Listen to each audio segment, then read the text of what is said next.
What's up, everyone? Welcome back to You're Such a Nerd, the Geek Variety Podcast, coming at you with the speed of crushing your enemies, seeing them driven before you, and Conan's girthy longsword. What are we even talking about? I guess we're going to find out, because I'm your host, Johnny Doe. Let's go.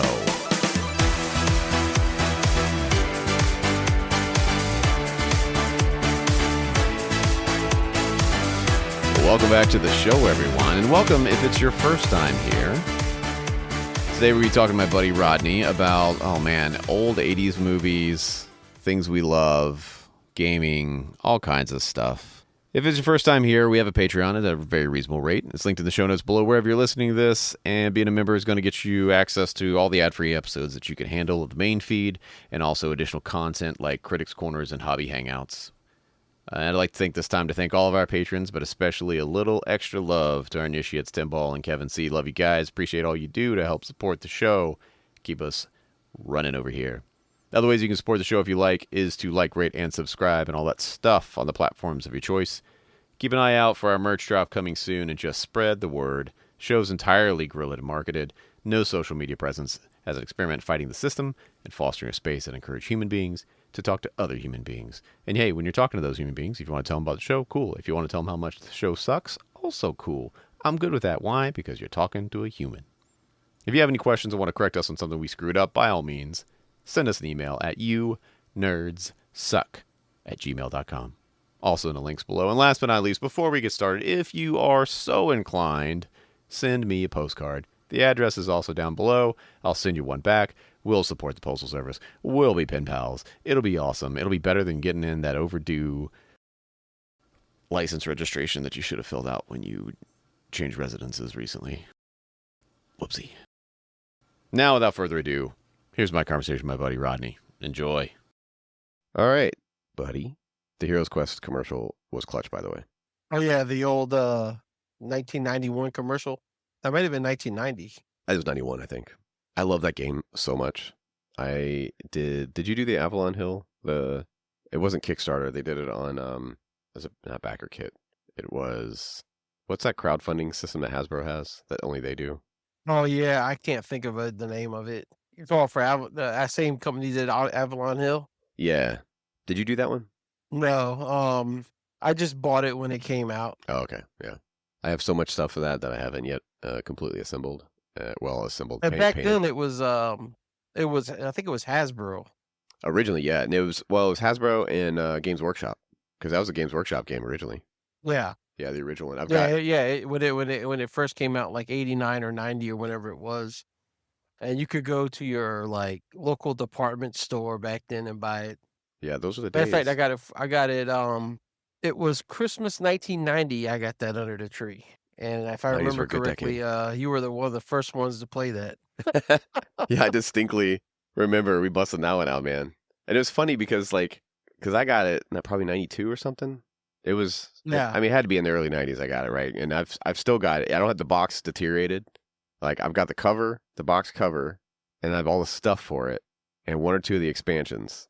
But the rest of the box is gone. Like, the back of the box is gone. You know, and all that stuff. I have a little insert for the shop, and I've got the DM screen, but the rest of the box completely deteriorated. And I distinctly remember when we played it back in like 90, 91, whatever it was, that I was so worried about us running out of those damn character sheets.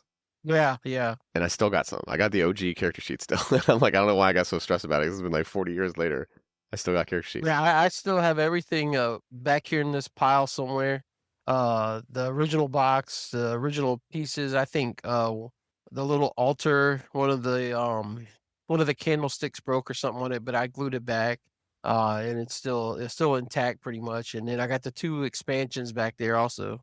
Yeah, I had the not the Witch King of Agmar. That's Lord of the Rings. It was a blue box. It was a blue covered box, and like the Barbarian was on the cover. There was something Keep. Yeah, Keller's Keep. Was it Keller's? And it was mainly focused on the dwarf, I believe. Yeah, I got that one. And then, but then what's great is with the Avalon Hill remake, they like really released all of those plus a bunch of other ones.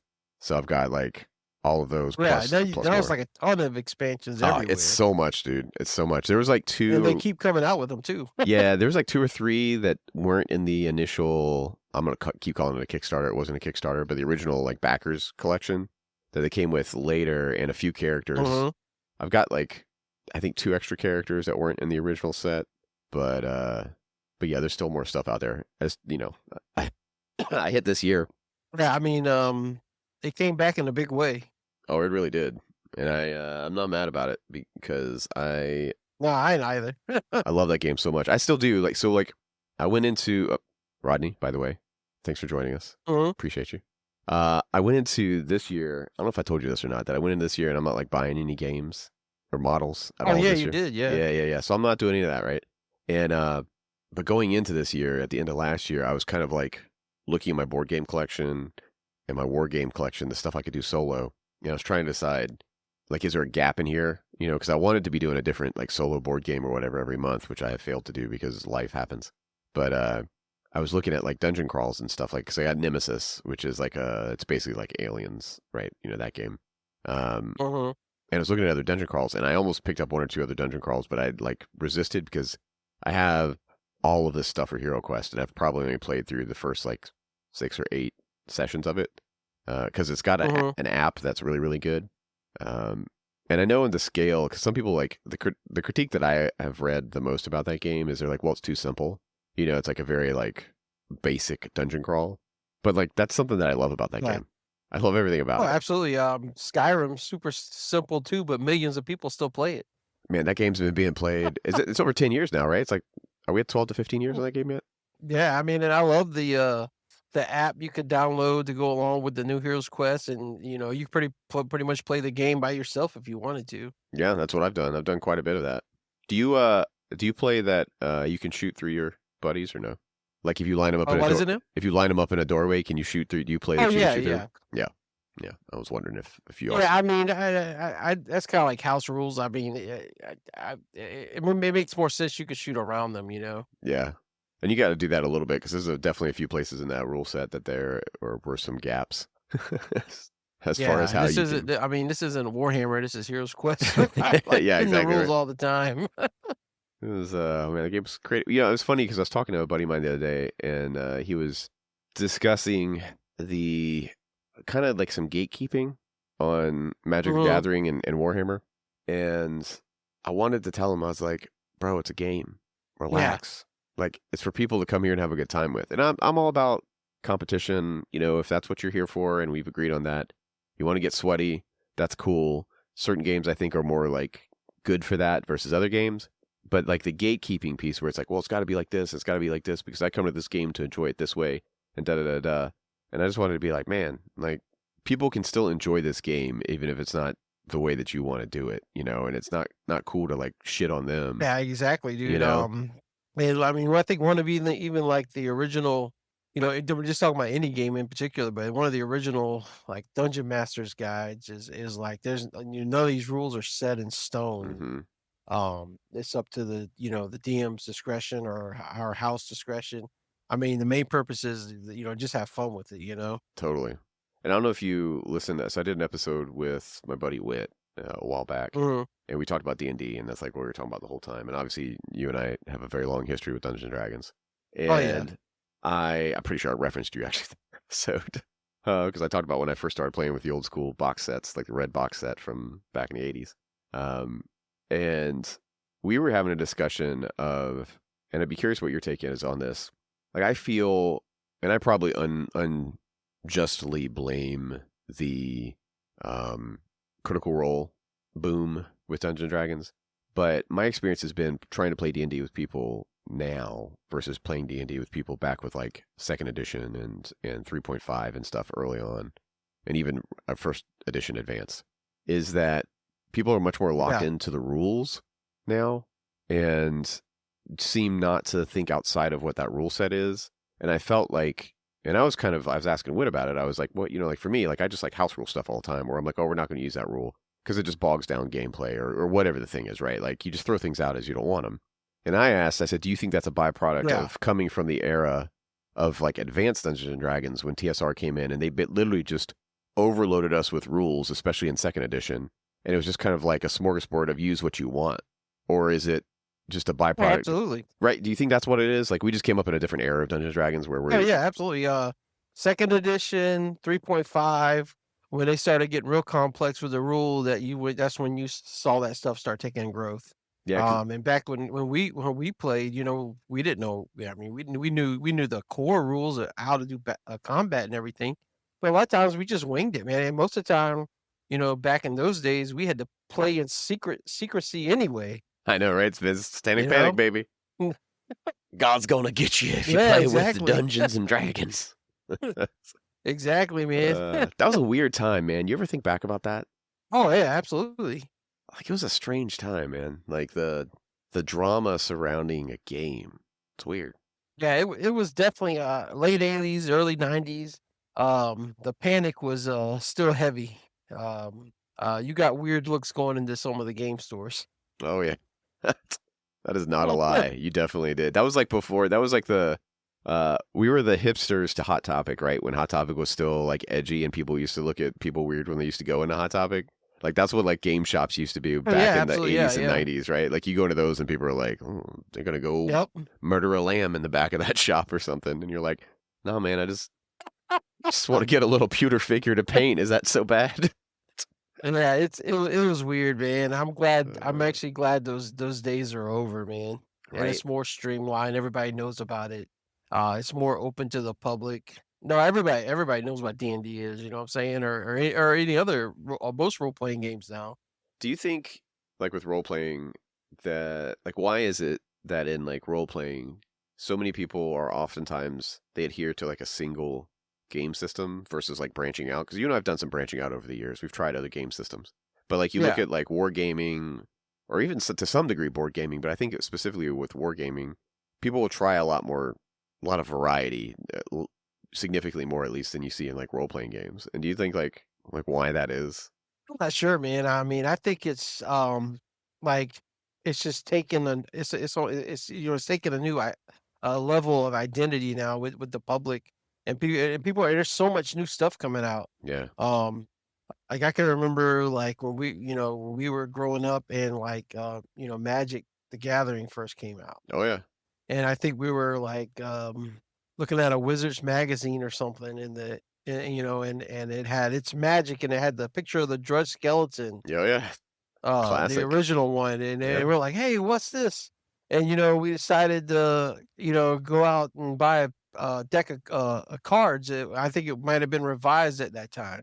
Yeah, it was Now look at that. Look how much it's taken off and and how many sets come out a year. And I mean it's the gaming and it's just changed so much.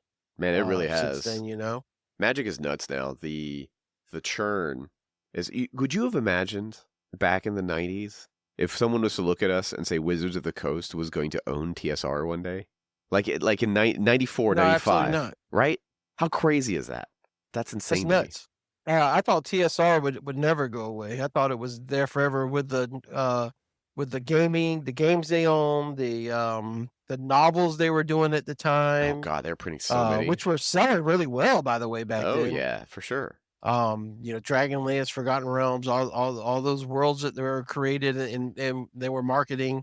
I thought they were there to stay, but they wound up doing, they wound up going bankrupt more than once, I think. Yeah, and I mean back then you're talking like early mid 90s, and in the fantasy genre, I mean you had what TSR for publication for like novels, right? TSR, Del Rey, Tor. Was Tor around in the 90s? Yeah. They were, right? Yep. Was there anybody else that was really publishing like fiction, like fantasy back then? There wasn't a whole lot, man. Yeah, I mean, and TSR was different. I forgot which company had the Lord of the Rings, but they were putting out books through a lot of years. That's basically. But yeah, there wasn't a whole lot, I don't think. Yeah, so I mean that's part of it too. I think, right? Like from a story perspective, and they had so much content that they were able to push out. I mean, if you think about it, man, their world building back then when it was TSR was second to none. I mean, they had the world building pretty much down packed back then. They had worlds, they had plenty of stuff you could make. You could put these characters in. Oh yeah. Plenty of settings to play in. I mean, I really never saw them going away like they did. No, that was my favorite era was second edition Advanced Dungeons and Dragons because I always am going to have a soft spot for those box sets that were Oh yeah, the worlds, like the Forgotten Realms, the Dragonlance, the Ravenloft. I loved Ravenloft. The um uh what was the one with the different planes? Planescape, Dark Sun, all that kinds of stuff, man. Like Escape. Yeah, you had Alquadem. I forgot about Alchemy. It was so much you couldn't even keep count, man. Man, you really couldn't, and it was which ultimately was what affected them because pallets of unsold books obviously is not any way to make money. It's they sat on the product, but it was Yeah. you had so many options back then, and Actually, dude, I can remember whenever all that was going on in Wizards, they had Wizards had bought them out. And all that was going through. I remember going into local game stores and getting that old TS Star stuff like on clearance oh my god, that's amazing. and buying a bunch of that up on clearance because there wasn't making it or going to use it anymore. I was just in my local comic shop the other day, And now that stuff sells like crazy on eBay and stuff. well, exactly. That's what I was going to say. I was in my local comic shop the other day, and so I bought Oriental Adventures and the 92 trading card box, like the box is the unopened box of the 92 trading cards, 1992 ones. I bought those both from that shop at 2 separate times, and I was in there the other day, and they had the Monster Manual, Advanced D&D or Advanced DM's Guide, and the Player's Handbook, all the first like original art, the full cover art for first edition of Advanced Dungeons & Dragons in there, and the books are like $65, $85 a piece, and they're used. Yeah, nuts, right? Yeah, it's crazy, man. And I had multiple copies and plenty of different copies of those. And then you had all the guide to fighters, the guide to magic users. You had all the different guides to do all these secondary classes, and now those things go for a lot of money. Oh man, they had a full set of the Encyclopedia Magicas, right? That's what they were called, right? They had the full set of all 4 of them, and it was like $200 something. They were all packaged. Yeah, I got a set of those still around somewhere. Man, it was crazy. I was just like, you gotta be kidding me. I mean, and you remember when? Yeah, it's insane. You'd go and you just pick up like modules for like $15, $20. And I'm also glad to see that people are still wanting that stuff and still using those supplements. I mean, I think that's the cool part, right? Is going back. I admitted, 5th edition Dungeons & Dragons, the best thing that ever happened to D&D. It is the most accessible version that it's ever been, right? Generally the most balanced and all that kinds of stuff. The most like advantage, disadvantage, so streamlined things. Like it was a genius rule, and everything. I love 5th edition. I will probably always love 5th edition. It will probably be one of my favorite versions of D&D just because of the accessibility to it. Yeah. But man, 2nd edition Advanced Dungeons & Dragons that's where my heart's always gonna be at. I just loved all the fiddly shit that was in 2nd edition. There was so much of it. Oh, it was great, man. You had with the critical failure rolls when people would like you chop an arm off with an axe. Oh yeah, it was the critical. You would roll the percentage die, and whatever percentage you ran on, that's what the crit affected. Like you might lose an arm or a finger or something. Oh, it was great. So many charts. And then it also made a lot of people mad because at some point you're starting to disfigure characters. Yep. Yeah. It got ridiculous. And I think, and I'm curious too, because I feel like directly parallel with Dungeons and Dragons was the era of sword and sorcery, right? Movies and fantasy novels that were huge then. And I don't know if they coexisted, but like where did that genre go? Like we don't make sword and sorcery movies anymore. I think about it, man. Back when when 2nd edition, we went from that original D&D, that 2nd edition. Mm-hmm. Everybody wanted to make a character, barbarian or something like Conan or something. Totally, yeah.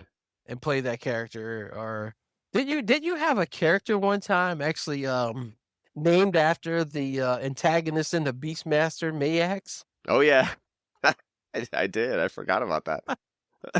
I mean, those movies are so good, man. I mean, even to this day, to go back and revisit them. I mean, you can't watch the original Conan, or especially like Conan the Destroyer. I mean, that's a straight up D&D movie. Yeah. Oh god, that's the entire comic party. book and D&D. That second one.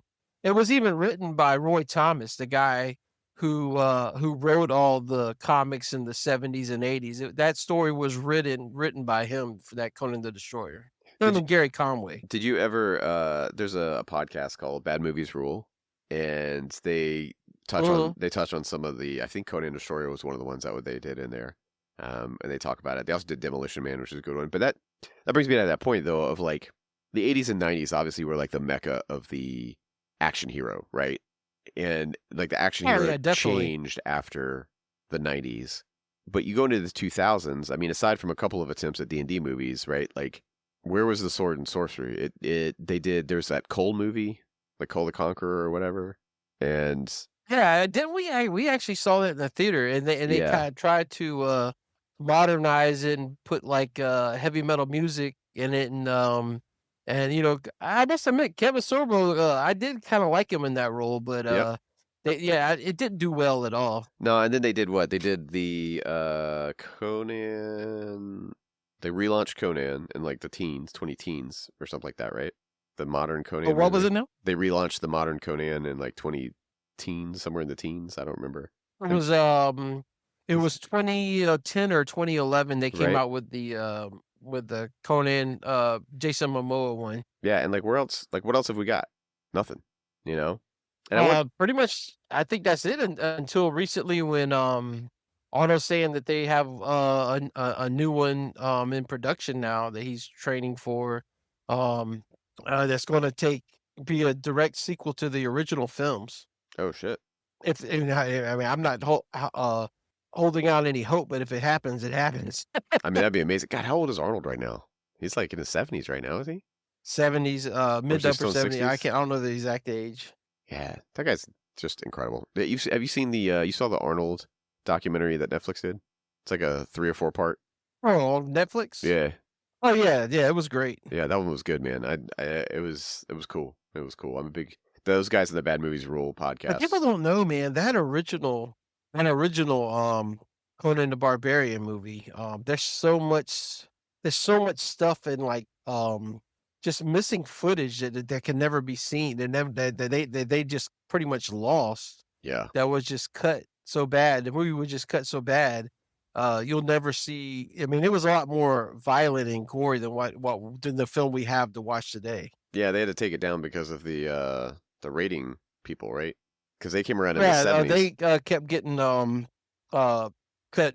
They demanded that certain stuff be cut that they had filmed. Mm-hmm.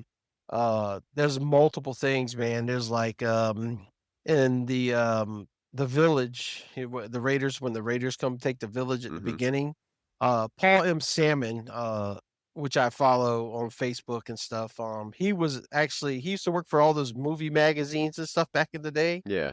And he was actually on set and witnessed some of this stuff being filmed. The scene where, this might be spoilers for some, but who hasn't seen the movie yet? Go watch Conan and come back. Pause the podcast.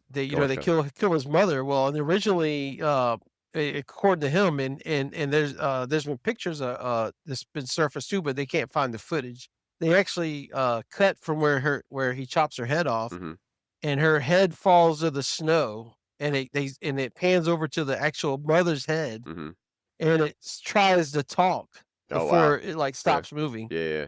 Yeah, it just, and I've heard like other crazy stuff, like when they're climbing the tower, for the Tower of the Serpent. And there's pictures of this to prove that it has been filmed. When Sumatai first reaches the top of the tower, he fights a 3-eyed mutant before the other two arrive. Yeah, and I've seen pictures of it. And on the Arrow 4K release, there's actually an old archive footage where it actually shows a clip of that animatronic. Rad. And it shows the monster that I've never even seen before other than a photo. It's not in the actual footage, but it's like a bonus clip. Yeah, it's like a bonus clip within the movie. That's cool. I think it's archival footage. It's so freaking old, it has a watermark at the bottom. Oh, wow. Okay. Yeah, it's just crazy stuff, man. So that's stuff that was like left on the cutting room floor when they were editing. I've studied that movie and all these scenes that supposedly has been filmed and deleted over the years, man. There's so much stuff lost. And They say Milius's original movie was like well over 3 hours long. Oh, I believe it 100%. Just by And like now we got a 2 hour and what 20 minute movie, maybe and 15, you know, there's all that other footage is gone now. Well, I mean, to be fair though, the 80s, like that was not the era of, hey, we're gonna make a 3 hour Oppenheimer and put it into the theater, right? Like people weren't ready for that in the 80s at that point. You know, everything had to be like a tight Oh, absolutely. 90, you know? And the other bad thing about that time is they didn't save anything. Oh yeah, yeah. All that shit that they cut and threw on the floor really got thrown away. And it was lost into oblivion forever.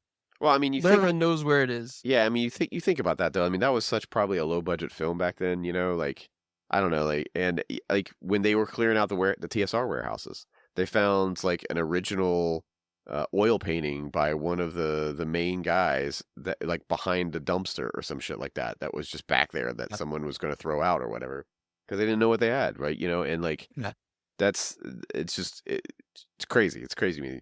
They had amazing artists back then, man. Oh, man. Elmore. Yep. I mean, just some amazing guys that art will stick in your mind forever. Oh, 100%. And it was, I mean, that's like its own thing, right? The loss of human artistry and the way that we do things now and the lack of support that artists get anymore because, I mean, modernization, right? It's the same thing with the Industrial Revolution. You know, people lost their jobs because the machine could do it better. And now we've got AI art and, you know, crap like that. And people aren't seeing. Oh, yeah. Joe Jusko was just on Facebook the other day complaining about how people are stealing his work through AI, and they are. I mean, they're pretty much stealing his prints and you know, doing some AI stuff to it and making it look a little different, but it's pretty much stuff that he's painted over the years. Yeah, no, 100%. And this problem with it, anything's out there on the internet, it's going to get scrubbed. You know, my wife doesn't have much of her art online for that exact reason because she knows like, hey, if I put it out there, it's going to get picked up by AI and scrubbed, and it's like a new threat to artists, you know, nowadays, which is so unique. And that's terrible. People aren't painting covers of, I mean, albums, but covers of videos anymore, right? They're not doing promo posters or, you know, book covers that aren't being painted and stuff like that. It's all being designed and digitally if you're lucky, or, you know, AI if you're not. So it's like a bummer. That's what I love about the old D&D books and stuff is I love that Elmore I remember art. You remember Larry Elmore who did remember that first second edition book we got? Mm-hmm. Do you remember the painting of the little small wyvern hanging up in a tree and the adventurers are got the little you know, little casket of gold down at the bottom of it and stuff? He told a story about that one time. Yeah. He had just recently got hired on at TSR and was booking a hotel in Midwest somewhere that night or whatnot. And this is how this particular painting came to him. Hunters had had bagged a small deer and had it hung up outside the hotel. Just hanging. They were skinning it. Oh shit! And he was like, "Huh." So that's how he came up with the idea for that picture. And he said the sun was going down, so he gave him the idea of the painting like an early morning or an afternoon. You know, life imitates art. A very interesting guy, man, and very talented. Oh, absolutely. I mean, people aren't painting. And he's still around, man. He's still doing conventions and stuff. Yep. Well, and Boris Vallejo, right? Like he's still out there. Him and his wife, they're both still doing paintings and stuff like that, which I think's crazy. I saw some footage. He of did him. A lot of stuff, man, through the years. Comics, Savage Sword of Conan, all kind of just great stuff. I mean, those were the iconic artists of that era. You know, they were being brought in for everything back then, which I think is awesome. That entire era of film. Yeah, he's the one that did that one piece of art for Savage Sword where it had him crucified on the cross. That was a Boris painting. Was it? I didn't realize that was him. The name of the story was "Which Shall Be Born." That's so cool. And it's which coincidentally is the same source material that they used in the movie for the crucifixion scene in the movie as well. Oh yeah, it's the same source material. He actually bit the vulture's neck in the comic. Yeah, I was gonna say biting that vulture, man. Oh, stand by. Yeah, it's my condensation pump running. Don't mind that. Takes a minute to cut off. Oh, you're good. Just running. This happened the other day when I was recording with Jesse. There it is. Okay, cut off. We're good. That's weird. So the it's not showing up on my mic. My headphones. Good. This mic probably would have picked it up though. So movies in the 80s, man. You love them. I love them. That was an era for sure. I mean, you had horror, you had sword and sorcery, and you had some of the most genre-setting sci-fi of the time, right? The era of the action hero, like we talked about. What is it about film in that era that you enjoy so much, that you like so much? I mean, to me, it was like to me, it's like, the 60s and 70s was the golden age of Westerns. Oh, yeah. You had all the great Westerns made Yep. in that time. You had all the great Western TV series at the time. Around the end of the 70s, early 80s, and into like 89, 90, that was the golden era of fantasy, sword and sorcery, sci-fi. We had some great films during that time. Yeah, we had Aliens, Predator came out. All the first big stuff. Even in horror, we had the first. We had the first Krueger. We had the first Jason. Yep. Michael Myers started in 78. I mean, just that was a golden age. Not only for like sword and sorcery, but for pretty much everything. Mm-hmm. The buddy cop film was born during the 90s or 80s, like Die Hard, Lethal Weapon, all that stuff. Oh yeah. So I mean, that's an interesting parallel that you drew that I didn't even really think about. Like Westerns also died basically after the 70s. You had Young Guns. Yep. You had Tombstone. Oh, yeah, you still had some good stuff coming out, but it wasn't like it was. You had like one-offs, but like the genre basically disappeared from film. The action hero developed in the 80s and 90s. And to be totally honest with you, man, I'm seeing that with superhero movies now. They're starting to die off a little bit now, I think. Thank God. They're not as popular as they were. It's a market saturation. I mean, you see the same kind of thing, different stuff, goes and comes. Yeah, well, they've been shoving it down our throat for 20 years. So, and half of them have been garbage. I think one guy actually predicted it that they would die off like the golden age of Westerns or something, Yeah. I mean, that tracks. That makes sense, right? Like, I think people are just hungry for more, but I think we're up against the wall that a few corporations kind of own the bulk of production, right? And there's so much money to be made in sequels that they're just going to keep pushing them down our throats. Like, you look at the Star Wars franchise, right? Disney came in, they took over it, and they gave us a bunch of stuff. They gave us some really good stuff that's out there, but a lot of it's also just kind of like mid-tier, Same thing with the superhero movies. They own MCU, they started ramping up production. A lot of stuff started coming out. A lot of it's mid-tier. Some of it was pretty good, but, it definitely sorts like tapers off in quality. And they're relaunching an entire new cycle. They've got Robert Downey Jr. He's going to be Dr. Doom. Like it's a whole new arc that they're opening up. New Avengers, all this kinds of stuff is coming back. They're basically recycling, the era, much like comic books do, and that's fine, whatever. But I mean, they're never going to get back to that end day hype that they had back then, Man, the magic they hit with the first Iron Man, the first Thor, like those first few movies were just really good, first Avengers or so. And then like as they kept going up and they started just jamming more and more movies at us, series and sequel and all this kinds of stuff, it just started to like anything does, right? When production ramps up, quality drops off. That's just Well, I mean that's happened a lot of different times before. I mean, you had like a great fantasy movie, like the original Conan the Barbarian, and then you get stuff like knockoffs like Deathstalker, Barbarian Queen. Yeah. All these low budget stuff trying to make a buck. The sword and sorcerer. Are they entertaining? Somewhat. They're kind of good, but they're not going to be as good as the original stuff. Yeah.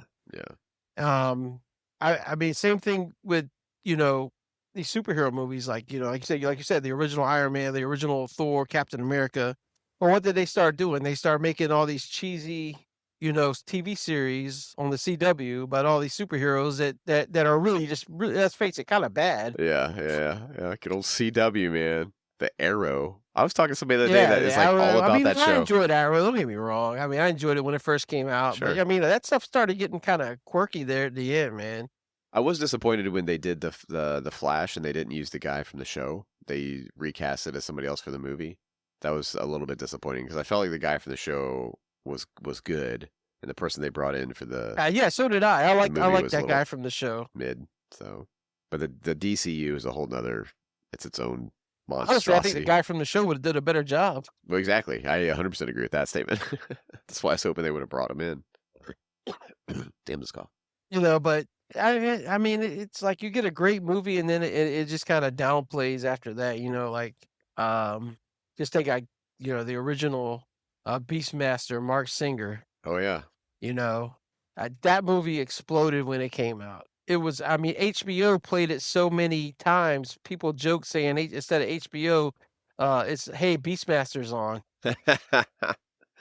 That's real. you Yeah. know? Yeah, yeah. But then you had, like, Beastmaster Champion Which was an through atrocity. the premier time. And, it just went downhill from there, man. Oh yeah. There was that's let that one lie. Let that one lie. And then you went, Beastmaster 3, yeah, I think that was like A straight to tape release. that was like a Xena Hercules, like, type production. Oh yeah. Can we talk about Xena though and Hercules? Like, Oh, dude, that was man, Xena Hercules ruled back in the 90s, man. Everybody yeah, watched that stuff. those shows were better than they had any right to be back then, right? Like, Oh, they were, man. it's cool. I mean, and now you watch them today, and it's like, it's kind of cheesy, but it brings back, a little bit of nostalgia, Yeah, no, for sure. But there's something about that. There's something about a little bit. But that's the thing about those shows is they never took themselves that seriously, right? They always knew it was a little campy, and they leaned into it. Hercules more so than Xena, but like they definitely like accepted that fact, and I think that's key to success. Is like, hey, we're not going to try and Kevin Sorbo's not trying to be Arnold Schwarzenegger, right? Yeah, exactly. And I mean, and a lot of those were produced by Sam Raimi and Robert Tapert, Yep. the guys from the Evil Dead. Yep. And he did like the Spider-Man, the original Spider-Man movies in the early 2000s. Yeah. Those were, I mean, think about it, man. If I want to sit there and watch Spider-Man or Spider-Man 2, the cheesiness it reminds me of Hercules and Xena. Sorry. I mean, it just does. I mean, you could tell it was Sam Raimi doing that stuff. Yeah. No, you're right. You're right. There's definitely a strict correlation there. So what do you think that like where does the film industry go from here, right? We've been inundated with Disney production, Star Wars and Marvel and the never-ending sequels, right? Like for God's sake, they just did a sequel to Moana, right? And like that was like 20 years or something between movies, and they decided to do another one. And I can appreciate doing something for another generation, right? Like as a new generation, let's do a new version of it, right? But like what is the next thing? If science fiction or sword and sorcery died, westerns have died. Hopefully the superhero thing at least is going to be tapering off or dying off, because we're in a 20-year stretch of that now. Like, where do we go from here? Do we see a resurgence in science fiction? Do we see a resurgence in like art house style movies? I don't see horror making a comeback. I feel like we're kind of past the horror heyday. Where do we go? Horror is going to more movies like the Terrifier series. Yes. Low budget, makes a lot of money, very gory, very nasty. That's the way that stuff's turning. I don't think we're going to see a resurgence of. Yeah, exactly. Well, like take the 2018 Halloween where they brought Jamie Lee Curtis back. Yeah. Those two movies did great. Like the first one did really well. Halloween Kills didn't do as good, but it did really well. Halloween Ends, a lot of people didn't like it. They hated it because of the sub story in it. Sure. But I actually liked it. I thought it was good. I like the movie more every time I watch it. But that Blumhouse series is that where they redid Halloween. I think that's the kind of stuff we may be seeing. Hopefully resurface again. I would love to see somebody take that role of Freddy Krueger.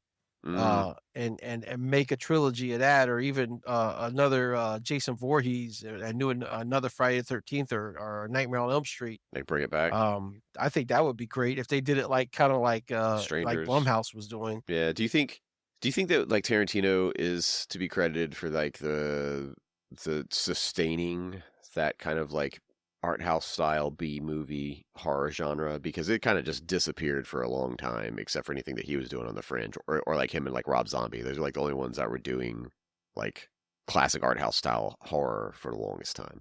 Yeah, Rob Zombie was he did the House of a Thousand Corpses and Devil Rejects, and then he redid the Halloween. He did redid the Halloween movies he did 2 of those. But yeah, I mean, I think every like it's not like every 10 years something tries to resurface, Yeah. That's why I'm curious what's next. Like, where do we go, from here? Is But it I mean, have you seen Alien Earth yet? no?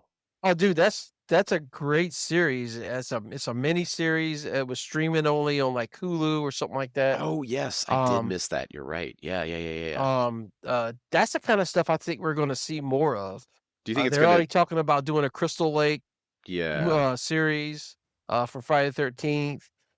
Alien Earth has already got a season 2 coming. But we're going to see a lot more streaming rights, a lot more streaming series. Just take like the Rings of Power. Amazon's got that. yeah. A lot more of these companies are going to be striving to get series out more than actual big budget movies. Well, I can definitely see that too, right? Because you think sustainability of viewership, right? And the precedent has been set because of like the Rings of Power, or the Wheel of Time series, those kinds of things, Game of Thrones, where episodic serial content has a bigger budget than film now, right? Like that precedent has been set. Like ripped that Band-Aid off. Like, what is it? The Rings of Power was the most expensive show ever to be made, per episode or Yeah, something like that. it was more expensive than like the actual movies were to make. Yeah, exactly. So like companies are looking at episodic material completely different now, and it's better in a lot of ways, not always. Some things just need to be 90 minutes and be done.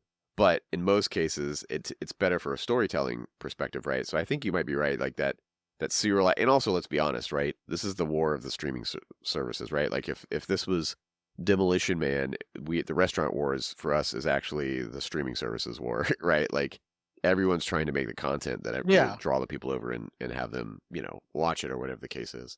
So I could definitely see that being the case, that we will move farther and farther. Also, I mean, I remember when Tucker Dale versus Evil came out, right?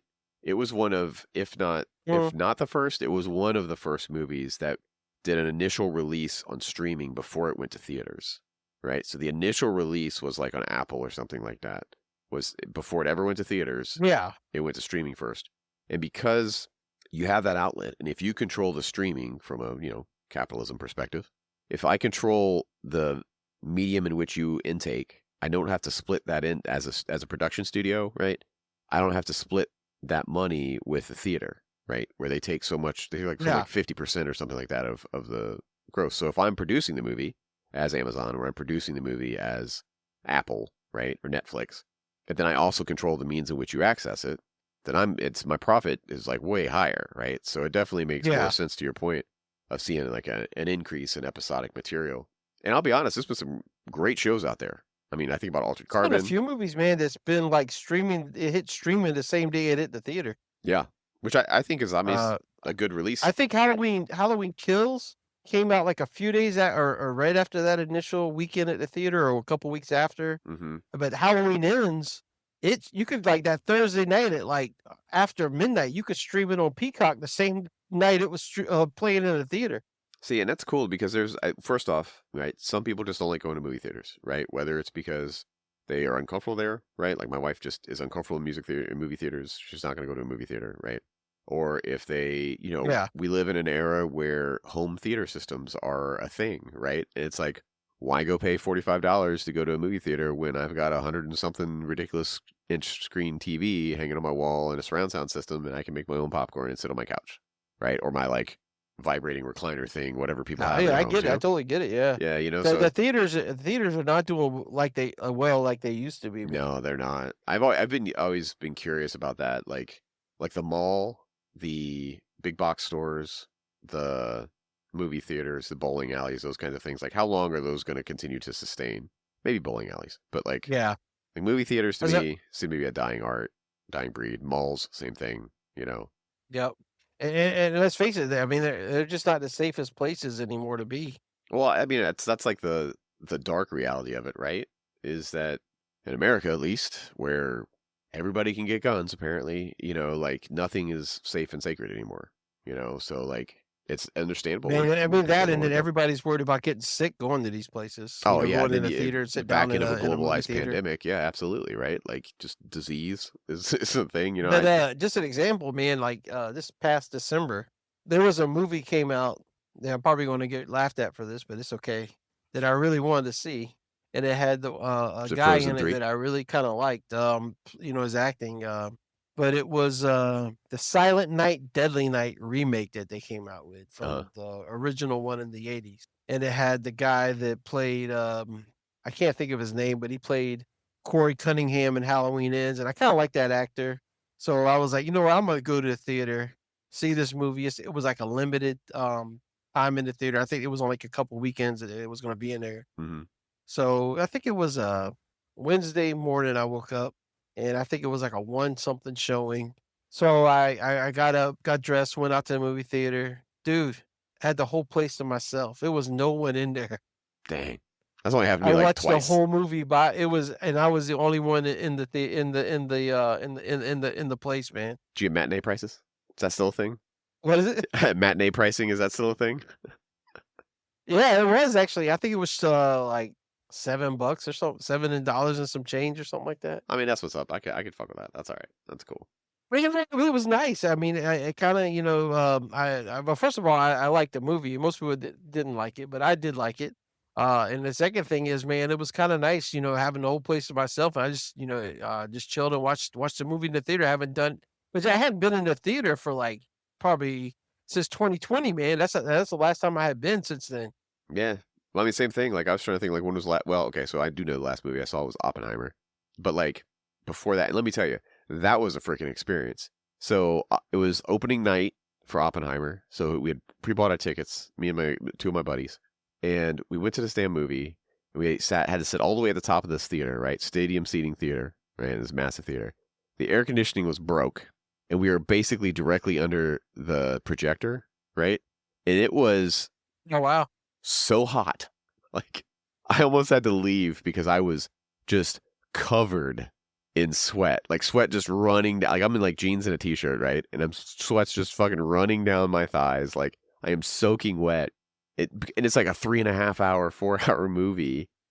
So, like, oh man, when they're in the desert and everyone's like really hot and stuff like that, I'm like, this is way more real than I actually thought that it was intentional.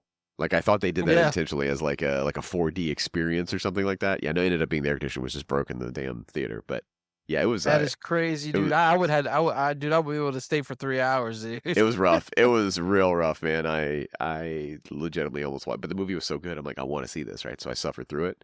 But oh my god, we could not get out of there fast enough. It was like nothing. Wow, that's crazy, dude. Suffocating, sweaty people in there. Ugh. Yeah. Anyways, I'm not. I hate the heat. I'd rather be cold than hot. Oh, for sure, brother. I was a force of will to be in there. Let me tell you. But like that was the last movie I saw, and before that, I couldn't even tell you when the last time I was in the theater. I have no idea what the last theater. Hunger Games, maybe. Like, yeah. Like damn. Yeah, it's been a while, dude. Like that one movie came out, and I was like, I really like the original. I just wanted to see it, man. But I didn't want to go. I didn't want to go in the theater. But then when I was there, it was kind of nice, Yeah, for sure. Well, I mean, I've been on like a kind of jonesing to go back to a movie theater and actually watch a movie because for me now it's more about the discipline of focus because I find I have an extremely hard time with that. One, like if I'm home, like until my kid's in bed, about half an hour to an hour after she's in bed, I'm just steady trucking. I'm doing stuff like productivity, got to do, go, right? Like I just don't stop. I don't like it's so bad now that like we had friends over and one of them looked at me at one point during the like a full afternoon of hanging out we were doing and they were like, "Do you ever sit down?" And I was like, not really." Cuz I'm always like I've got to be cleaning something. I got something straightening something or I'm just like standing and leaning cuz I'm going to go grab something in a second. I'm sure like somebody's going to need something whatever, right? So for me, and I'm so distracted all the time, and I don't even have like social media or anything like that. So it's like I don't even have that much stuff stimulation wise still coming at me externally, but I still find it's hard to focus. And the appeal to me now about a theater is for that 2.5 hours or whatever, like it's just me in that movie.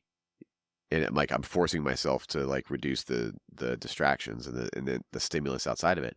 And it's just like, yeah, I could definitely see that, man. It's like you're in a different setting. Nothing's distracting. You're just there to do that one thing, Yeah, and consume it the way that it was intended to be consumed. So my buddy John and I were talking about this because they've taken a big shift to physical media that they're watching now. And he even said, he's like, it's so ridiculous to say that consuming media is a focus-inducing task now because he's not talking about social media, but like consuming physical, like a movie or sitting down and with an album and listening to an entire album, right? And that's my thing is like, I've got a bunch of records, but my entire consumption of music is basically shuffles from whatever my streaming system is, right? It's curated playlists or whatever the thing is, versus like sitting and consuming an album the way that the artist intended it to be. And as a former musician, like there's a lot of intentionality that goes with that. The last thing that I was doing a deep dive into Zayo's music because I hadn't listened to their stuff in a long time, and I went through their entire discography. And my buddy Jesse linked me up with their performance of Live at the Church, and it was their live like video recorded performance of that. And I just sat there for 35 minutes or however long it is and just watched.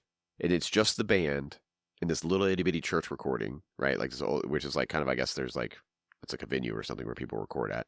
And it's a little tiny, old school church. And they're just performing live, like a full set of their selected music. And I was just in awe to sit there and watch these guys perform just by themselves. It was so good. And I had no distractions for like 35 to 40 minutes of just watching this stuff. And it was like, it's like seared into my brain now, and we just don't, generally speaking, I don't at least, consume media like that anymore. So I'm looking for things that stimulate that. I do a lot of that, man. I do stream a lot of the series and whatnot, but for me, man, physical media is what I love, having the physical disc, 4Ks, and just sitting down, putting it in the player and just sitting back and watching it, from beginning to end. And it's come back in a big way, actually, man. Just there's a company that I buy from, Arrow. They do a lot of awesome 4Ks. They do a lot of the 80s fantasy stuff. They just recently did Conan the Barbarian and Conan the Destroyer for my birthday a few years ago, right in February. Then they did Excalibur from the 80s. They did they just recently did Red Sonja, I think. Salem's Lot. They're just coming out with one banger after the other, man. They're really and they're selling really well too. All the limited editions sell out. Yeah, because you showed me some of your limited edition stuff, and they're rad. Yeah, they're just coming out with really good stuff, man. But it's something about like being disconnected too. Like, hey, about like getting away from the internet and just going back to that, old school, disc and a player. And to be totally honest, it looks better than streaming, hands down. But if you actually play the disc, yeah, if you got the gear that supports it, like, and I don't think people appreciate that, like the quality, the visual quality of how much, as good as like internet streaming is, like how much you get compressed visually when you're like streaming a movie.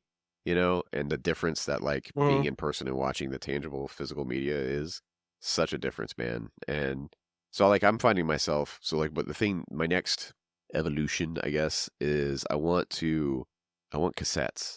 This is so weird for me to say. I only want cassettes of like metal and hardcore though. Like I have very distinct like genre that I want in cassettes, but I want to go back and get cassettes because they're a little bit more, they're not as delicate as a tape or as a record, right? Like, they're not as involved. I can just drop it in and I can play it.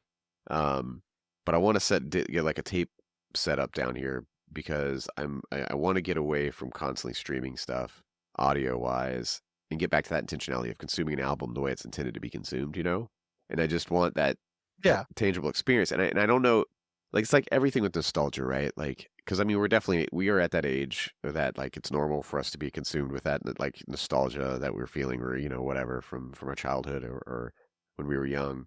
But like, is the draw to physical media because of us and our age and the connection that we have with that interaction, right? Like, I've recently started picking up just like a handful of comic books of original comic books that I really enjoyed because I love the cover art, right? They were the comics that like when Jim Lee or Todd McFarlane or Silvestri or Liefeld or these guys did it, they did the entire comic. They weren't just doing covers back then, right? And absolutely, man. I think a lot of it has to do with our childhood and wanting to go back to that, And I think like I'm so curious as to like what drives that motivation. I know for me, again, it's intentionality, right? And maybe it's because much of my life I wasn't as present as I feel like I would have liked to have been, for whatever various, unpack that with therapy reasons. But I find myself, the farther that I ever moved, because I've been out of social media for a long time, the farther that I have removed myself from that sort of stuff, the more it frustrates me when I look up and I see the person in the room with me just like down on their device, or buried Oh, in a absolutely, thing. yeah. And I long for that. Let's just sit around and look each other in the eye. It's like the reason I like board gaming or wargaming and stuff like that, role playing games, like over video games, because I want to like interact with the people that I enjoy being with. I want to make eye Yeah. contact. I want to have a conversation. I want to, do stuff like this. I mean, it's half what this podcast is about is just meeting with people that I like and like having conversations, like with intentionality for the, hour and a half to 2 hours that we're going to be here, Yeah. And I think there's that desire to engage with other things that I love for me personally, like music, art, videos, film, whatever, with intentionality. Like I love to go to art museums, like to fine art museums or like modern art museums and just stare at a piece of art, even if it's for like 2 or 3 minutes. Like there's this Salvador Dali painting that I didn't know existed, that I found at one of our local fine art museums where I live. And I just I fell in love with this piece. And I'm just standing there staring at it, like, I don't know, 20 minutes, just consuming little bits of it and looking at like how they painted it. And then conversely, I'm over in the like Asian like section of the art museum on another day. And same thing, I find this other painting, this giant painting. It's a large painting.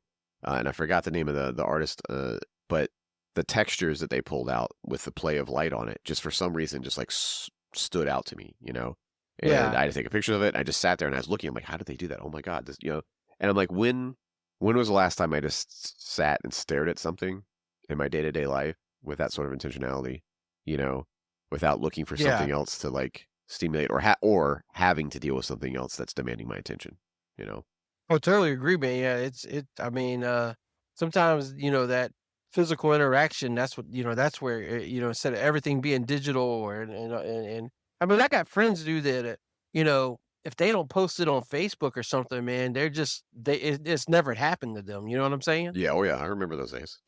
Like you got to put your meal on I Instagram. mean, it's like, oh, if I can't post it and let people know about it, it never happened. Yeah. I post every now and then, but I mean, a lot of stuff I just, I like to keep to myself and have that interaction for myself, Yeah. and especially private stuff, Yeah, no, for sure. And I mean, I think also just going back to that same place of the experience and the value of reliving a time or the memories associated with a movie. Like I can never watch Conan, right, without thinking about the millions of times that we watched Conan and all the stories that we have made about Conan, Oh, right? yeah.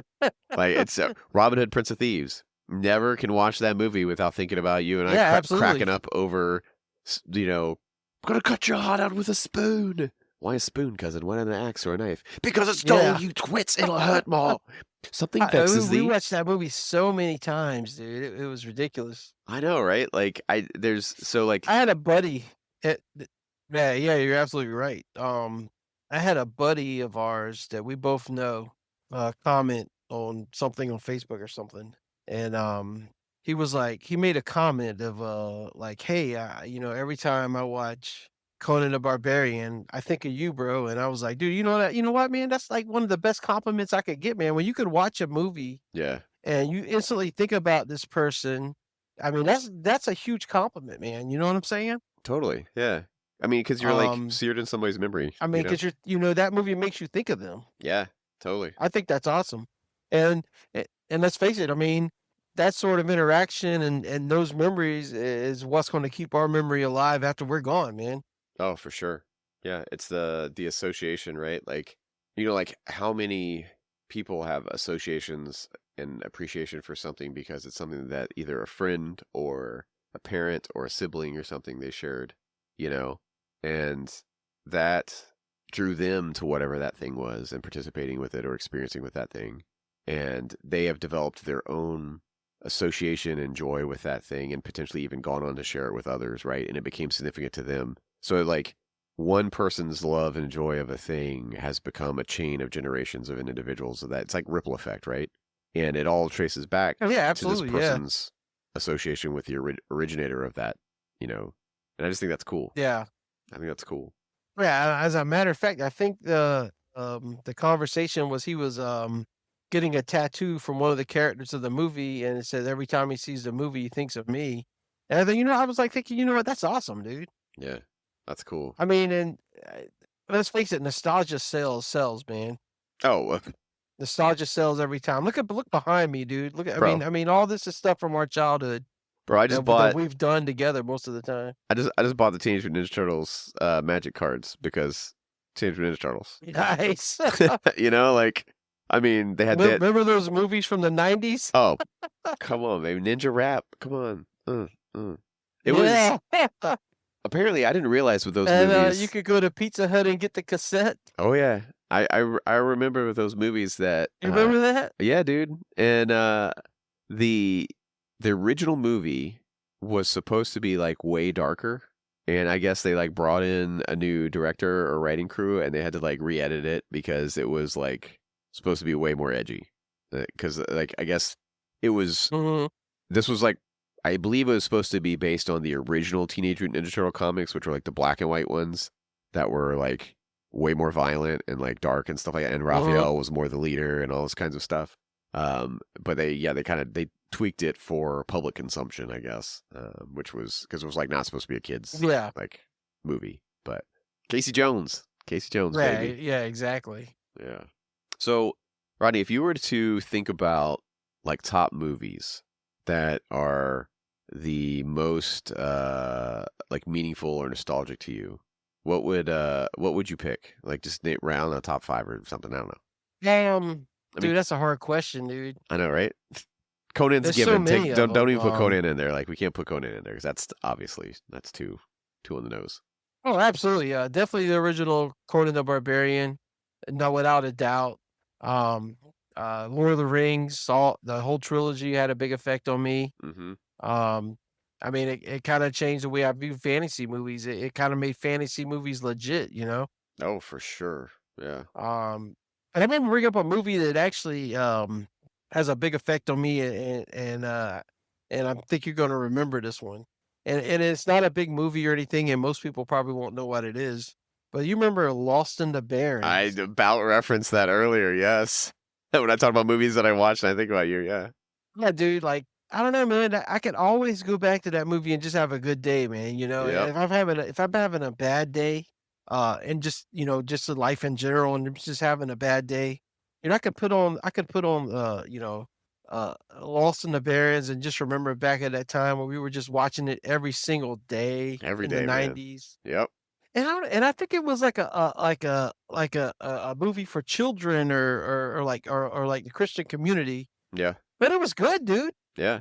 It was great. I mean, the whole premise of the movie was good. The whole out in the wilderness surviving and stuff like that. It was awesome. It's very like Call of the and Wild I think at adjacent. the time, Dances with Wolves and everything was out too. Oh yeah. It's Kevin Costner's heyday. Yeah. But I mean, a lot of movies influenced me. Just make me have a better day. Sometimes I could just put on like the first 2 Halloween movies. Yeah.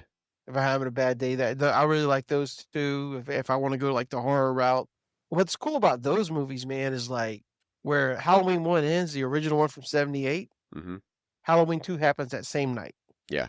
It happens right back to back. The story never ends. I really enjoys watching those 2 movies together. It's a ton of stuff, man. But I mean that list would be long, dude. Give me from the genre. We'll take Halloween 1 and 2 in horror. So if people haven't watched those, Halloween 1 and 2. Let's go science fiction. 2 to 3 out of science fiction. So if we go sci-fi, I would say for me would be Aliens, the second one. The second one, the actual aliens. Yeah. Love that one. It's my favorite. Just a great movie, and a close runner-up with that for me would be the original Terminator. Oh, classic. I could watch that movie any day of the week. I could watch it back to back every Monday through Friday. I'd be happy. That's a good one, man. Come with me if you want to. You know how we would watch the Terminator back in the day? Yeah. And we'd stick in the VHS. One of our parents would always walk in during that one scene, dude. Every time. The freaking sex scene, dude. Promise we're not recording. We're just rewinding it. He's like, God damn. Oh, yep. Every time. It's like I feel like it would just always happen, dude. Yep, I feel like it was the same way in Commando, like when they would kick the door in Commando in the hotel room or whatever it was, and like the girl was top. Yep, every time, and it's like mom would walk in. Oh God! You never walk in. We're shooting up the freaking police station, or the road chase, on the bike. It's got to be that one scene where they're in the freaking hotel, dude. Yep, every time, dude. Where he's making little John Connor. Yep. There's like a huge meme about that now. Is there? Oh yeah, with like the one scene where she's like making that face. Yeah. You probably know what I'm talking about. Yep. Yeah. I'll have to look that one up. That's funny. Oh man.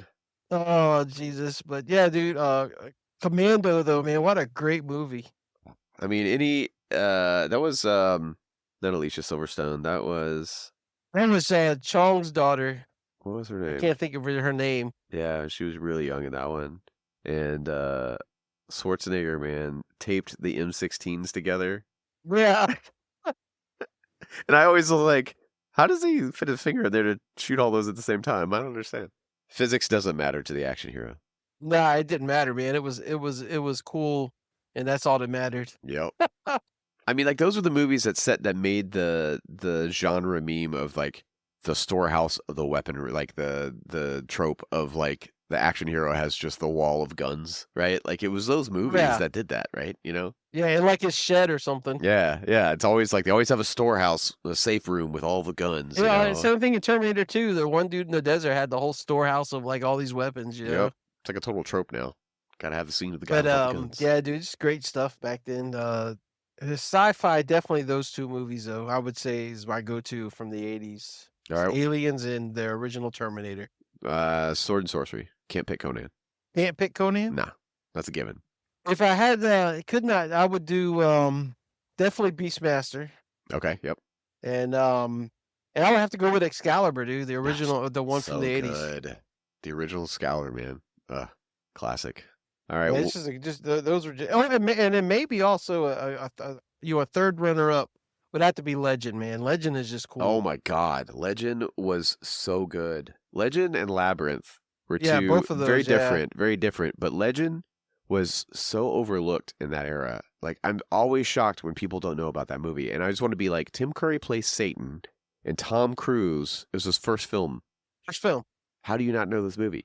And it's like someone explained it that it was like a drug induced something or another. Like he made some comparison to some other like movie but like you were like tripping on mushrooms all the time. And I didn't feel like it was that trippy. I mean, it was very like ethereal, but I felt like it definitely went with the genre of that era, right? Oh, absolutely. That like dream state type of like fantasy stuff. Man, that was a great movie. It was so weird, like the music in it was the U.S. had the Tangerine Dream soundtrack, and the UK had the original orchestrated music that was originally in the film. Yeah. Like they changed it for the US for some reason. There was that like synthwave pop thing, maybe. Yeah, I think that's what it was. Yeah, Casio probably paid them to be able to get the keyboards in there or something. Yeah, I'm sure it was. I think you could watch the director's cut now with that original orchestration. Okay, yeah. The way the director wanted it to be, and it's very different actually. I'm sure it's definitely have to check it out. It's very different from the original U.S. theatrical cut. I feel like it would probably feel less like acid-induced trip. Yeah, if you don't have the weird. And that one scene at the beginning where Tim Curry as Darkness is in that one black light scene. He's got the green glowing eyes. You know what I'm talking about? Yeah. That's not even in the original cut. They added that for the U.S. Really? As a matter of fact, he's not even shown in the original cut until he walks out at the beginning where it shows his hooves walking. That's the first time he's shown in the original cut. Really? You don't even know what he looks like till then. See, but there's I like that though. I kind of like that. Oh, I do too. When you're talking about like that kind of a reveal, like that's the way to reveal a giant hoofed, horned Tim Curry. Yeah. It's like walking on. I think the one you do see like the back of him at one time, but you can't really tell what he is. But yeah, that's the first time they reveal him, which to me there's a better effect. Yeah, totally. And that's all in the director's cut? Yeah. I'm about to look that up. I'm going to put that down. Yeah, it was great, man. I watched it not too long ago. All right, so outside of Sword and Sorcery, what do we got next? We got like mainstream, like the normie movies for the normies. If you got to pick a couple of normie movies.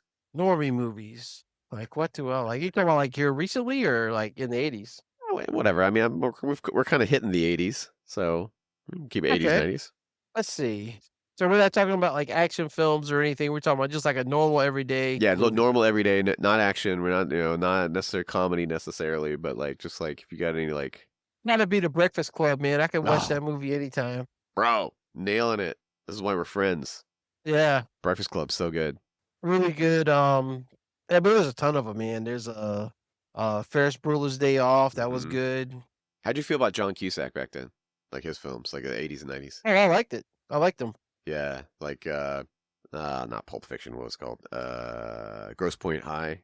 Yeah. And High Fidelity obviously was good. What was the other? The American Sweethearts? God, he had some good ones, man. He had some good ones back in the day. That was a good era. I would say if I had to pick a western in the 80s, though, it would have to be Young Guns. Oh man, yeah, it's got to be, right? Like, I mean, yeah, those were solid. Young Guns 1 and 2. Yeah. Do you remember Very partial to those movies. I've actually met some of the actors from those movies. I know. Yeah, you have. Which is pretty impressive. That was. I really enjoyed that. Still to this day. Lou Diamond Phillips, was that wasn't his first acting role, was it?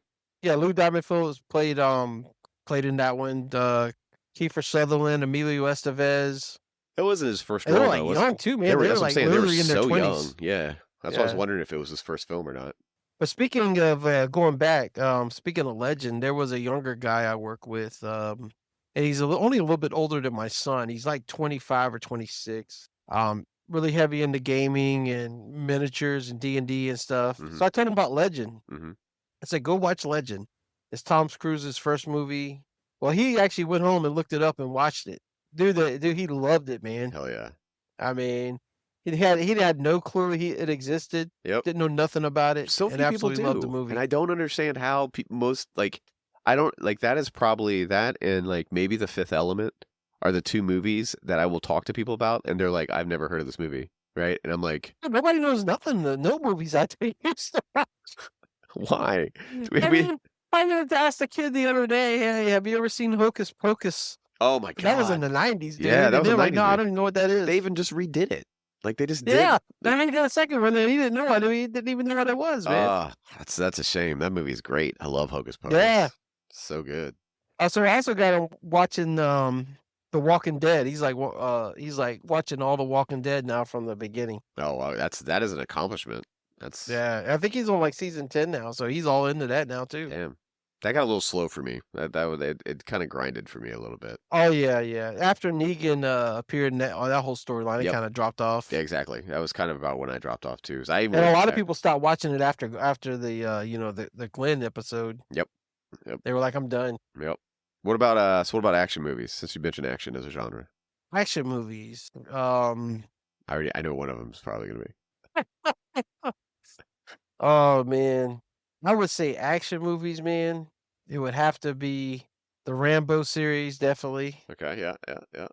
Oh god, there's so many of them, dude. Commando, Predator. Yeah, that's more sci-fi, but it was actually kind of action too. It was kind of like the Commando thing at the beginning. There's just so many of them. That was the era, man. The action was not. I mean, it was plentiful back then. That's all they were coming out with. Oh yeah, for sure. I mean, so it was interesting. So I just went and watched The Equalizer 1 and 2.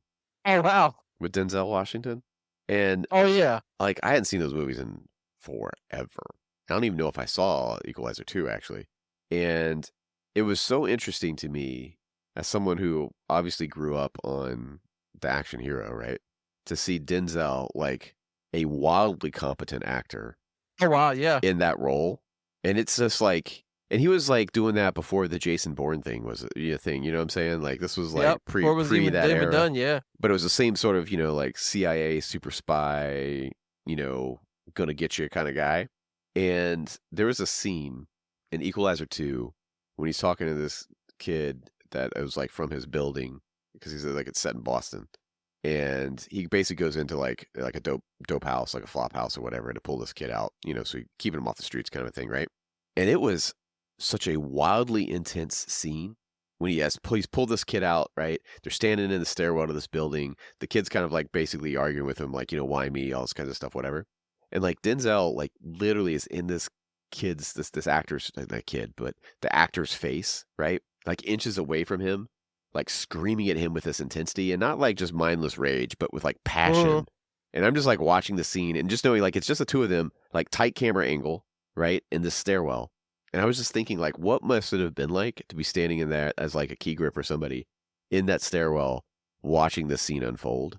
Yeah. You know? Like with that level of an actor, like it's just so good. If you haven't seen The Equalizer, first off, great action movie. Wait, what year did those come out? You remember? You know, I don't know. I want to say it was like early 2000. Okay, yeah. So it's like a 2000, I do. But I'm gonna check. I'm checking IMDb right now because this is a very good question. Typing Equalizer and Equilibrium came up. How about that movie? Oh yeah, that was a great movie. 2014. So that was 2014. So it was okay, so, yeah, it's not terribly old. Yeah, no, not as old as like I thought. 10 years. Yeah, 12 years. But man, great movies, man, and like the super spy piece was done so well, like with him and the way he did it. So, anyways, I don't know. Yeah. They're a good watch. At least 1 and 2 is. I can't say about the rest of them because I needed like 4 Yeah, movies. it's been a while since I've seen them, but I do remember them. Yeah, they were good. It was a good era. But dude, 80s had so much good stuff, man. You had Lethal Weapons, Die Hard. Die Hard's a classic. I mean, it's... Die Hard, Christmas movie or no? Yes or no? Oh, yeah, absolutely. This is again one of our friends. I don't believe anybody when they tell me it's not a Christmas movie. I'm like, get out of here. How dare you? Yeah, absolutely, man. It's literally snowing money at the end of it. Man, a lot of times, man, I'll like go like, I'll, just watch a movie just because of the actors in it, or not even a movie, dude. I'll watch a TV show because that actor's in it. Oh, absolutely. And it's not even modern. It might be, take Donald Pleasance from the original Halloween. Mm-hmm. He was in an episode of Columbo called Any Old Port in a Storm. Mm-hmm. Dude, that episode is so good. I could anytime it's on like one of these streaming channels like Pluto or something. Yeah, I'll sit there and watch it every time. And his performance in it was so well done. That's awesome. And he's just a great actor. I'll just watch if he's in something else, I'll watch it.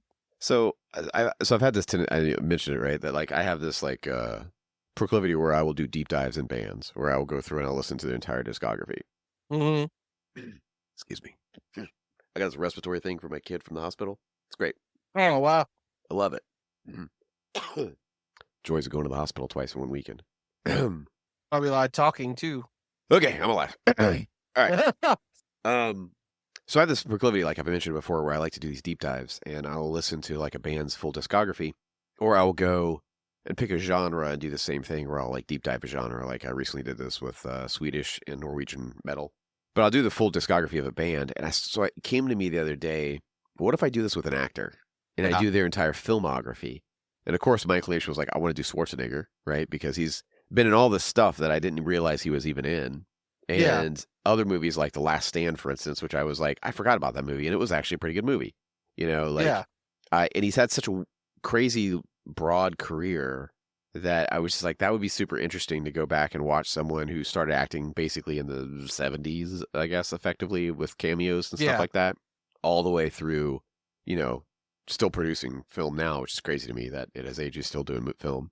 And I think that's kind of a cool thing, like you're basically what you're doing, which is just, not necessarily with the intentionality of like, I'm going to go watch this person's entire filmography, but to follow an art, or just seeing them in a different like a different setting, like instead of like a movie or in a TV series, and then checking it out, and a lot of times you'll be surprised what you find, Oh, for sure. And so like Alan Tudyk was probably the first person that I think I consciously did that with. I was going to say like film in the 80s and 90s, it was built around that actor, right? Like that's why the action hero is a thing, because it's a Schwarzenegger movie, it's a Stallone movie, it's Kevin Costner's in it, but Brad Pitt's in it, like whatever. Like there were the super actors that like would always draw people's attention, and you'd probably go see that movie. Tom Cruise is in it, so whatever, you'd go watch the movie. But like Alan Tudyk was one of the first actors from Firefly and Serenity that I saw him doing a little bit of stuff, I think in Dollhouse, which was also a Joss Whedon show. And then he popped up in something else. And then it was like, I want to see anything that Alan Tudyk's in because I really enjoy him as an actor, right? And then I started to basically follow him through his career as he would do different shows or do different films, and then pleasantly surprised when he would like be a voice actor in a Star Wars movie or, whatever the thing would come on, And I still find that where he did this acting piece. I'm like, oh, I want to go see that because Tudyk's in it, and I really like his acting.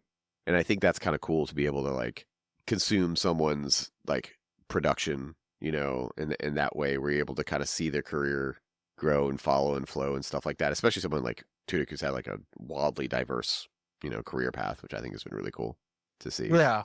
But yeah, I'm looking forward to doing that with film. I just find it really cool that, you know, some of these real popular actors, like, that was like, just take for instance, in like a lot of golden age westerns and stuff, and it was real popular back in the 60s and 70s. Mm-hmm. You kind of see them going to like horror movies in the 80s. Yeah, like the genre change. Just take Return of the Living Dead, Mm-hmm. From 1985. I mean, it had Glue Glauger in it, and he was like big in the 60s and 70s, and he was like a lead in that movie. I was like, holy crap. And the movie's awesome, man. I could watch it to this day. It's just a great horror movie. It's a comedy kind of, but it's still a great movie. Well, I think sometimes those are the best ones, right? Like it's the stuff that has like an irreverence to it or like a cavalier attitude, you know, about the way they look at themselves. I mean, it's one of the reasons that like Evil Dead's so good. You know, Army of Darkness is so good, right? And I think though, like if you look at that and you take an actor that has spanned generations and film types, you know, genres, like you look at a Clint Eastwood, right? Yeah. And you look at him from the 60s and 70s all the way through to the stuff that he was doing later in his career, you know, a Kevin Bacon. Yeah. Right? People that have just been in like all kinds of stuff, you know. I mean, I was even thinking, you know, we were talking about Robert Downey Jr. and you know, the new Doom and formerly of Iron Man. And I was thinking about that, like, because they were talking about, what's his name? Not Saint Raimi, not Will Schick. He's in the gaming side of things. I'm totally drawing a blank. Kevin Feige is over the MCU and over. Is he the guy who's over MCU? Are you talking about? I know who you're talking about. He's a Star Wars guy. I can't think of his name though. You know what I'm talking about? The guy who's over all the Star Wars, like, I mean, not Star Wars, all the Marvel, like, cinematic universe. That guy. He was talking, and he's like, well, you know, like we're so closely tied to Downey that we had to bring him back, you know, because people were like questioning them recasting him as Doom because he was, you know, iconically Iron Man for the past, you know, 15 years or whatever. And they were like, well, you know, the multiverse allows us these options and blah, blah, blah, blah, whatever. But then, like, so then it made me start thinking about this guy who was in, he was in, not the Breakfast Club. We just talked about it. Bueller, right? Ferris Bueller's Day Off, wasn't he? Ferris Bueller. Yeah, he was in Ferris Bueller's Day Off, right? Like that guy in the '80s. Did he ever think that he was going to end up being this iconic contributing piece of the Marvel Cinematic Universe, right? Probably not. So to like follow somebody like that who was very kind of like, you know, niche or did a bunch of kind of like tertiary film roles and stuff like that through a career. I just think it's kind of interesting is to see that like trajectory that people or just think Robert Downey Jr., man. He's like the comeback story, man. He was like, you know, facing jail time. He was in the drug. He was bad in the drugs. Yeah, and he's like come sober back now, in the right? role like that. Yeah, there was actually a interview that he did, or I saw somebody do with him. I wish I have got to try to figure out what it is, but he was like taking out one of the newer actors that were coming into the Avengers or something like that, and basically was kind of like mentoring them, you know, along the way. And he was like taking these meals with all of these like wildly famous industry people, and this guy was like all bright-eyed and bushy-tailed, you know. And it was a piece of it when he was talking about like basically keep your nose clean, don't do the stupid shit that I've done, you know, like you know, that kind of thing, which I think is really cool. You know, that's cool to see. I must admit, this Doomsday movie is actually like a movie that I actually might want to see. That I haven't really been excited for a Marvel movie in a while, but this one's actually looking really interesting. Yeah, I'm pretty stoked about it. I secretly, because I have for a very long time, ever since the freaking garbage Fantastic Four movie, I've been dying for the Silver Surfer to come back. Yeah. Like, he was the only cosmic character I ever gave a shit about in comics. I loved the Silver Surfer, and he was done dirty in one movie. And, like, I need to see the Silver Surfer come back. So I'm hoping that somewhere Doom adjacent, you know, we'll get the Silver Surfer eventually. Because Doom they need to give him a proper movie. At least once. Just bring him in, like, we don't have to Herald of Galactus it, right? That's too much to deal with. It's fine. But just, you know, give me the Silver Surfer, just please. But not poorly. Yeah, he was a cool character. I thought he was. I thought he was kind of cool. That and Ghost Rider. I wish Ghost Rider would get a redo. I'm stoked about the Punisher. Yeah. I'm super stoked that they're bringing John Bernthal back about the Punisher because the TV series. Yeah. Yeah, he did the best Punisher that I have seen to date. So I'm stoked that they're bringing him back for that. Yeah, he's a really good actor too, man. Oh, he's great. Like he is so good. I mean, he's so good that they didn't kill him off in The Walking Dead, right? Like they wanted to keep him around. They didn't kill him off till later. Yeah, like not like with the comics, like not in parody with the comics. So yeah, I mean, he played that was a great role he played in that show too. Yeah, he did. Have you ever watched his like video interview cast, the real ones with John Bernthal? No, I haven't. He's got a couple of really good ones. I'll try and link it in the notes below. There's one episode that he did with, and I totally forgot her name, but she was is in, I think, actually, Daredevil. She was the romantic interest to Matt. What's his face? I am. Yeah, I know who you're talking about. She's like a professional DM. Like that's her whole thing. Yeah, she played with what's the guy's name? The D&D guy. You talking about the Critical Role dude? Yeah, her name's Deborah Ann Woll. Deborah Ann Woll. That's it. Thank you very much. Yeah. Great actor. That interview with the two of them was really cool and very emotional. I might also add, very transparent. And it was super good. But it was really funny to see John Bernthal talk to her about Dungeons and Dragons because he like knew nothing about Dungeons and Dragons. So yeah. it was a very interesting article or interview that he did. But that's a good one. I'll link it in the show notes to check it out. That's cool because he does a bunch of that stuff. So let me ask you this because we're at an hour and a half here, so I want to be respectful of everyone's time. All right. The new He-Man movie. Have you seen the trailers for it? Yeah, I did. I'm actually looking forward to it, man. Okay, I was going to ask you what were your vibes on it because I'm stoked. I can't wait. I see a lot of stuff that goes straight back to the cartoon. To be totally honest. Yes. Prince Adam's pink shirt. Yeah. The look of Skeletor. Yep. Even some of the machines kind of reminded me of the original ones from the 80s. I think it's really cool, man. I'm going to check it out. I am super hopeful they actually do justice to He-Man versus that atrocity of the original He-Man movie that came out that had nothing to do actually with He-Man. that just had He-Man slapped on it, yeah, with Dolph Lundgren in it. There's like the sword. Yeah, I mean, I don't know, man. That's kind of like a guilty pleasure of mine. I'll go back to that every once in a while. I mean, I like cheese. I like cheese myself, but when it comes to like doing justice to He-Man, that wasn't it. That wasn't it. Nah, it really wasn't.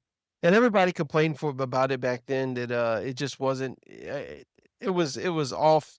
It was off kilter, man. It just wasn't in sync with what He-Man was. No, it was rife with all kind of like budgeting issues and like money stuff. It was crazy. Like the stories behind the production of that. It was bonkers. It really pissed me off about that movie the most is they brought it back to our time, man. I really didn't like that.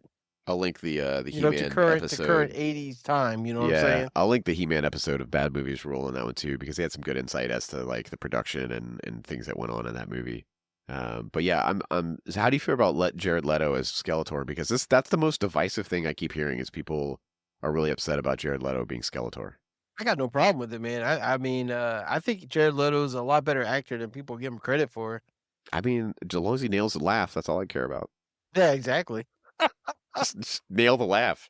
Yeah, I mean, I just don't know what the drama is about Jared Leto, but for some reason people are up in arms about him being Skeletor. I don't know why. Probably because he didn't like him as the Joker, which I kind of liked him as the Joker.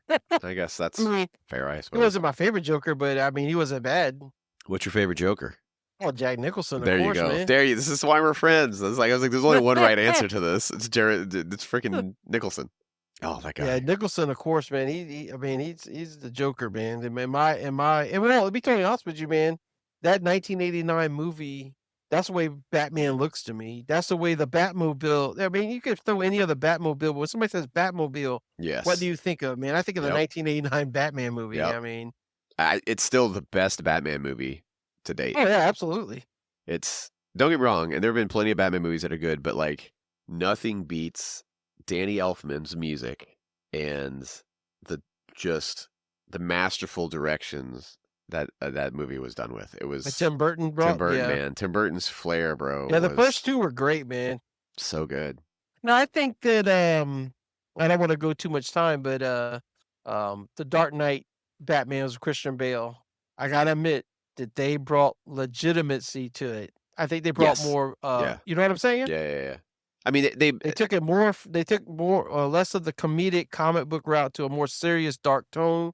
I really like those movies, but still, 1989 Batman still my thing. Well, and if you look at parallel with the comics too, right? So like the Tim Burton '89 Batman, I think was much more rooted in a darker version of the early Batman series, like the TV series from the 60s, the 60s with Adam West, with a layering of the comic books on top.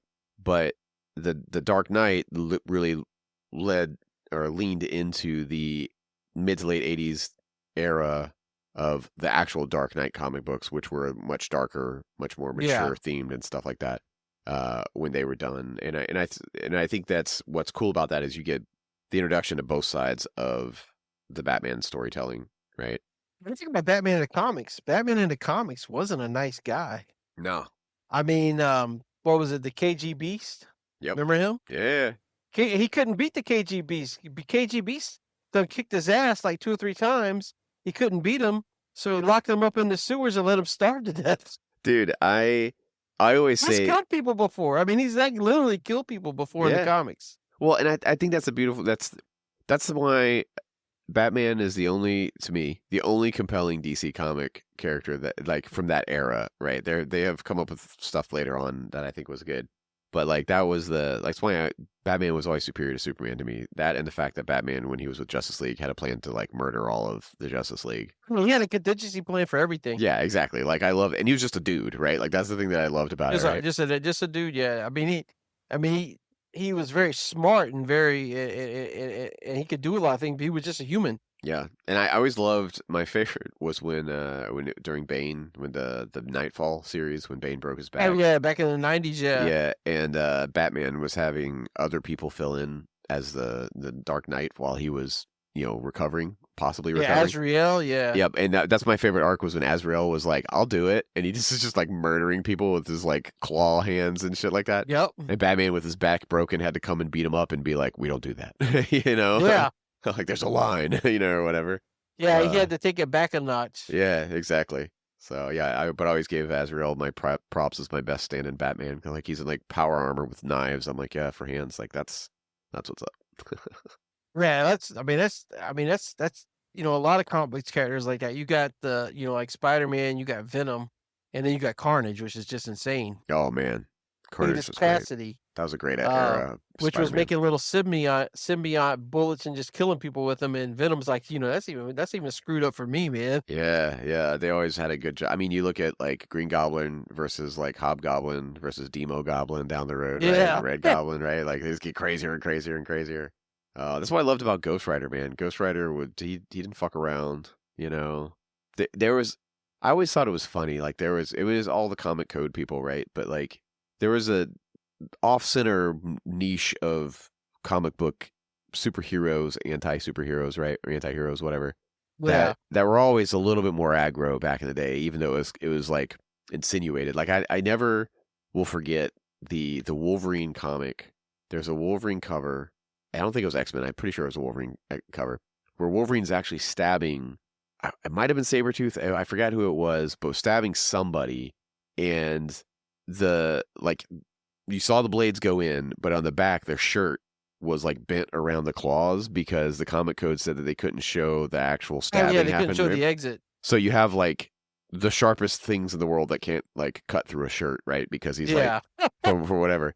But then like so my wife wanted to like go back and watch the old X-Men movies, right? The whole like chronologically. So we were like somewhere in the middle of like the Wolverine movies at this point. Yeah. In First Class, and she was just like, damn, like Wolverine's like killing everybody. And I was like, yeah, like Wolverine literally just used to murder people. And like no one appreciated the fact that Wolverine was like a hardcore murderer, And I was like, that's why like my favorite era of that was when Cyclops, it was during the post-Messiah complex, I think, somewhere there where Cyclops had X-Force, had Wolverine lead X-Force. And they were like his Black Ops Wet Works team.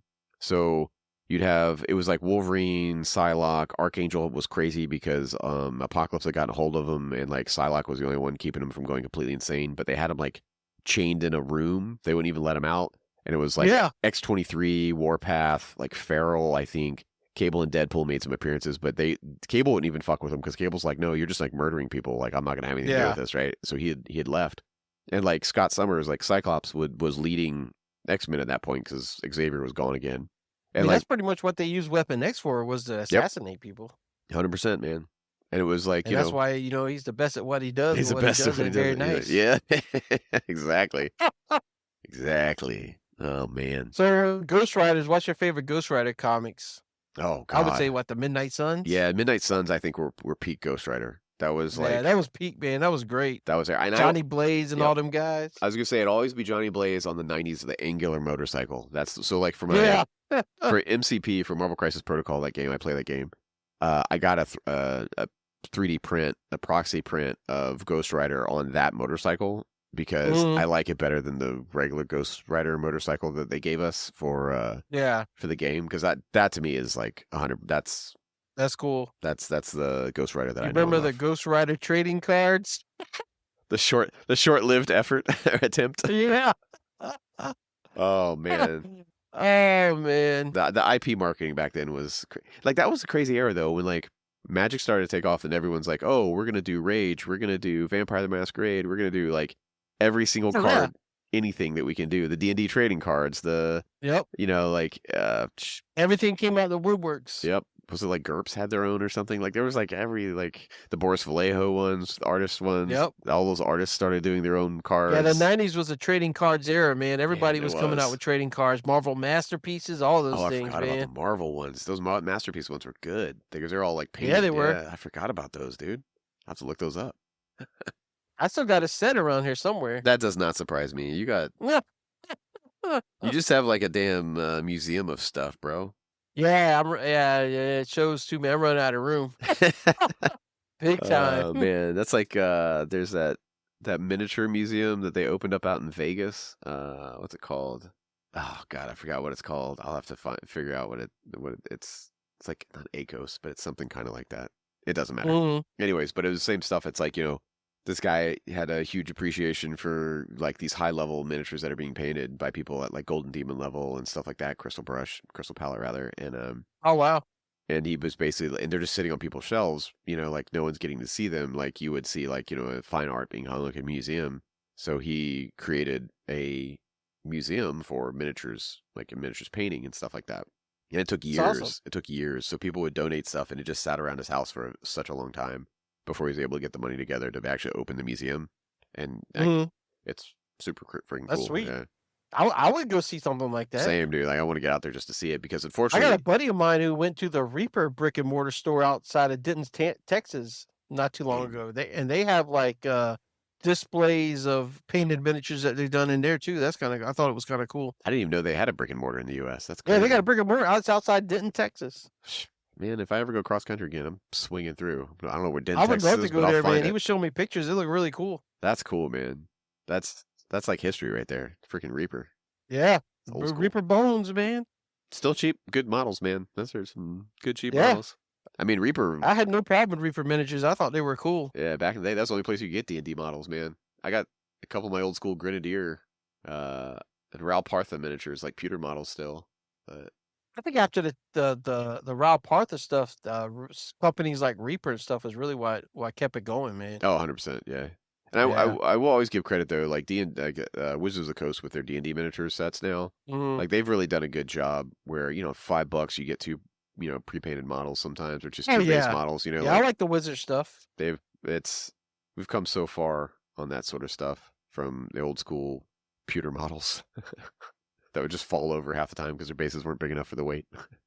Yeah, thinking about that one dragon model that my buddy Whit had. You're not the one that mounting them on something better? Yep, exactly, dude. Exactly. All right, brother. Well, thanks for hanging out with me, man. Getting nostalgic, talking about the way it used to be back in the day. Yeah, man, it's been great talking about this stuff, man. Yeah, brother. We'll have to do it again. Definitely. All right, man. Catch you on the flip flop.